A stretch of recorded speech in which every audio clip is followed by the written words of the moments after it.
One important reason the revolution was inevitable, Karl Marx thought, was that in a capitalist society the labour force was alienated. Marx's critique of alienation was developed while he was in exile in France. The Industrial Revolution was underway, and the young Marx, for the first time, mingled with workers and was appalled by their poverty. Jonathan Wolfe is a professor at University College London and author of Why Read Marx Today? Jonathan Wolfe, welcome to Philosophy Bites. It's very nice to be back again. The topic we're going to focus on today is Karl Marx, but specifically Karl Marx on alienated labour. I wonder if you could paint the picture of Marx's concerns at the time he was writing about alienation. Marx's main work on alienation is a work known as the 1844 manuscripts, also known as the Paris manuscripts, also known as the economic and philosophical manuscripts. Marx was trained as a philosopher. He was steeped in German philosophy, but also post-Aristotelian philosophy. He wrote a thesis on Epicurus and Democritus. But he couldn't get a job teaching philosophy in Germany. He was far too radical. He was an atheist. He kept the wrong company. So he began as a journalist, and as a journalist he had to get very interested in politics. He had to write about the conditions of the peasants in Moselle. He had to write about laws against the theft of wood and so on. Looking at political issues radicalized him to such a degree that he became very unpopular in Germany and had to leave. He moved to Paris. At this point he had met Engels, and Engels convinced him that he really needed to study economics as well. That's the background to his writings on alienation. Colloquially, alienation is just being left out of something, really, isn't it? It's the sense that you're not part of a group, but that's not what he means. Alienation, it does sound like a feeling. You feel alienated from or alienated against, perhaps. So if we were to use the term alienation in ordinary language, we'd probably mean a feeling of exclusion. And that certainly is part of what Marx means by alienation. But for Marx, he takes it much, much further. He's not the first person to use the term alienation. It's a technical term in German philosophy, and Hegel used the term as well. The general idea is of things that belong together coming apart. Within German philosophy, the things that come apart are essence and existence. Could you just explain that a bit? The essence of what comes apart from the existence of what? Well, good question. For Marx, he's talking about the essence of human beings and the existence of human beings. Human beings have a particular essence in the sense of what would be the good or ideal life for human beings. And so for the essence to come apart from existence is merely to say that human beings are not living in accordance with the way they ought to live. But isn't that the human condition, that we are always failing to achieve what we might achieve? Marx would say that's the human condition under capitalism, not necessarily the human condition, and that we can conceive of social situations in which human life is lived in accordance with its essence. This would be the goal of social thought and action, i.e. we do live the good life. We'll come back to what the good life might be, but for the time being, can we just try and separate out some of the strands of alienated labour? What is the worker characteristically alienated from under a capitalist society? In the 1844 manuscripts, Marx claims that the worker is alienated in 4 different ways under capitalism. OK, so let's take them one at a time. What's the first one? First one is in some ways the most straightforward, is alienation from the product. Imagine someone on a production line or someone in a factory makes things, and those things are taken away from the worker. The worker doesn't come to own them after having made them. Now, you might think that's just what capitalism is. It's a system in which people are paid to produce things and someone else gets to own them. That's the nature of the system. But in a series of writings, it's clear Marx means something rather more dramatic. It's not just that the product is taken away from the worker, but rather the product sort of reappears in alien form. One thing to bear in mind on all the notions of alienation, it's not just that something is removed, 2 things come apart, but what is lost reappears in some sort of alien form. It will often be that something that is part of the human essence comes back to dominate or oppress human beings in some unexpected way. So let's take an example of that. The workers are on a production line making chairs. The chairs go out of the factory to a shop. How then are they alienated from those chairs?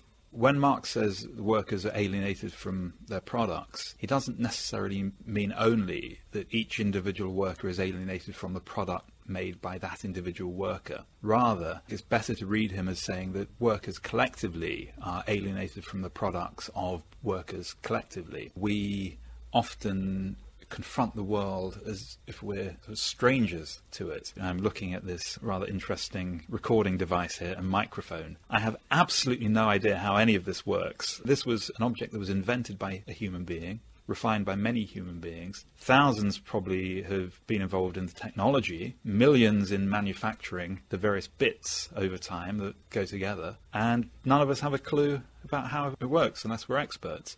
So in that way, we're alienated from these products. The economist Milton Friedman used to give the example of a pencil as an account of the miracle of capitalism. He would stand there, in fact he did this on TV, with a simple pencil with a rubber in the end, and he would say, no one on earth knows how to make a pencil. There are so many different technologies involved, yet we take it absolutely for granted.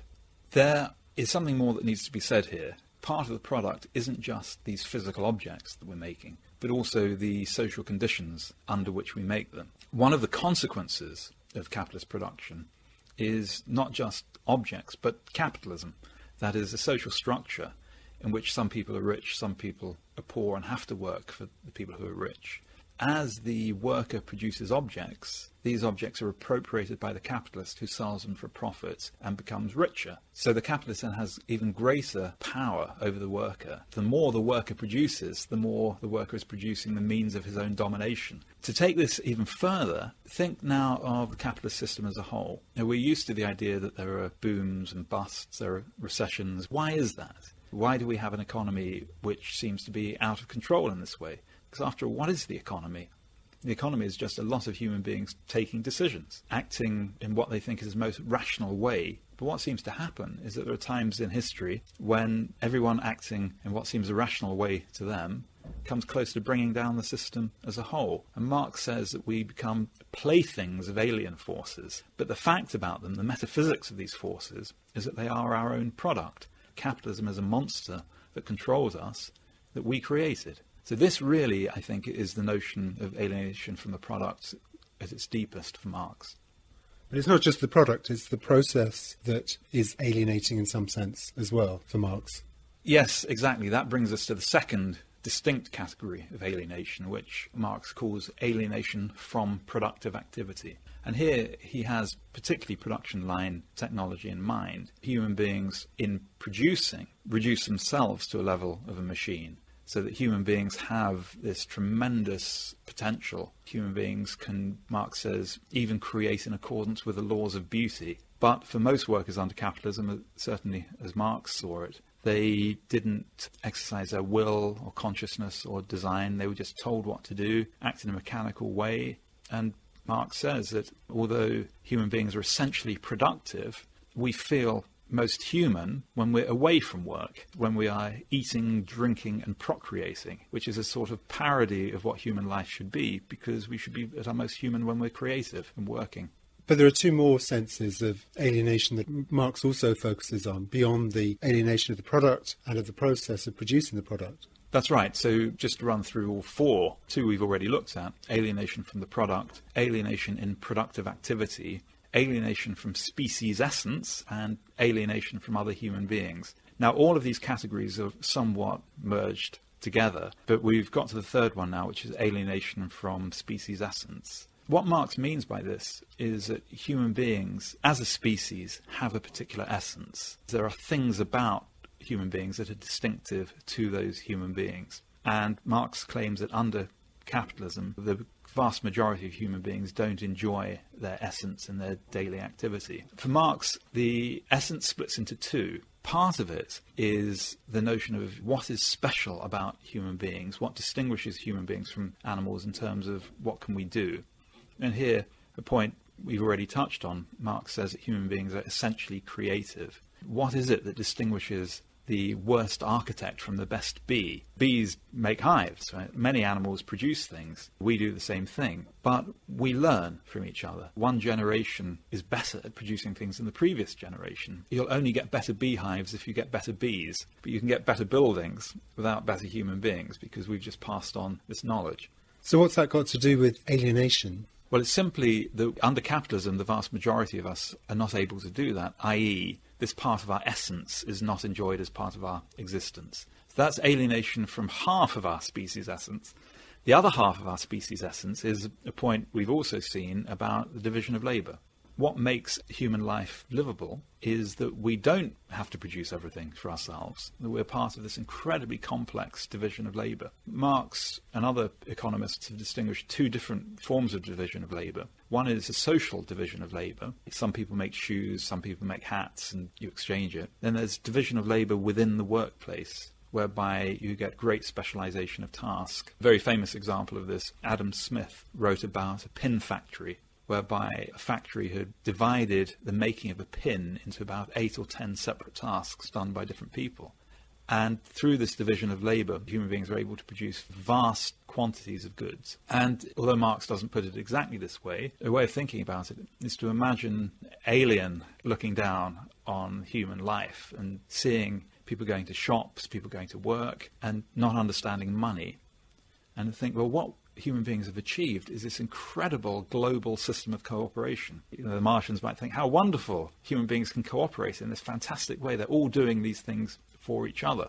As we've said, making a pencil involves so many different technologies, so much knowledge, so many different people. Somehow we coordinate all of this, but we don't realize that we coordinate it. So for the ordinary person, the unreflective person, they go to work, they get some money, and they go to shops, and they buy things with that money, and they're cut off from this incredible division of labour that we're all part of. So this is why Marx says we're alienated from other human beings. As a matter of course, we're not thinking about everyone else that we are relying on. So we've now dealt with all four senses of alienation for Marx. What would it be like to live in a non-alienated way? Well, Marx was never very clear about what a non-alienated society would be. Partly this was deliberate. He thought that it was very important to distinguish scientific socialism from what he called utopian socialism. The utopian socialists had an idea about what the good society would be and thought that the goal of socialism was to somehow wrestle society towards this ideal scheme. But Marx thinks of this as a form of, idealism, and that a scientific socialism is one where we see history unfold in a particular direction and we understand the real social forces, the causes behind history.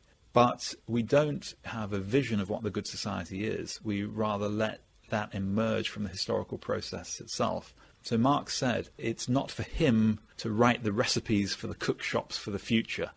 That does sound a bit of a cop-out. Well, fair point. There are a few texts where Marx gives us a clue. The most famous, most notorious of these is The German Ideology, which was a co-written work with Engels. In this text, they say that in the society of the future, no one will have any particular role. So you can hunt in the morning, fish in the afternoon, or criticize after dinner without ever being a hunter, fisherman, or critical critic. Now, this text has been ridiculed. One reason for this is that it creates a rather pastoral view of what the society of the future would be.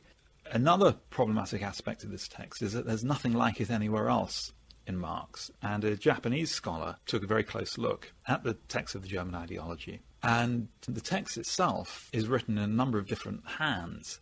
So some of it is written by Marx, and that's almost impossible to read. Some of it is in Engels' handwriting, and some of it is in Marx's wife's handwriting. Now, Marx's working method quite often was to pace around the room dictating. It said that Marx couldn't read his own handwriting. Now, this passage is in Engels' handwriting. And in Engels' handwriting, it says, in the society of the future, you can hunt in the morning and fish in the afternoon.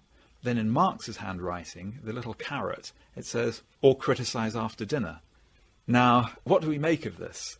One scholar, Terrell Carver, thinks that this is Marx making a joke at Engels' expense. Marx's way of saying, don't be so silly, this is not what we believe, we can't put this in the book. And so we have this irony that one of Marx's most famous texts was actually written by Engels, and Marx's contribution to it was to tell him to throw it away. Jonathan Wolfe, thank you very much. My pleasure. And you can hear more Philosophy Bites at www.philosophybites.com.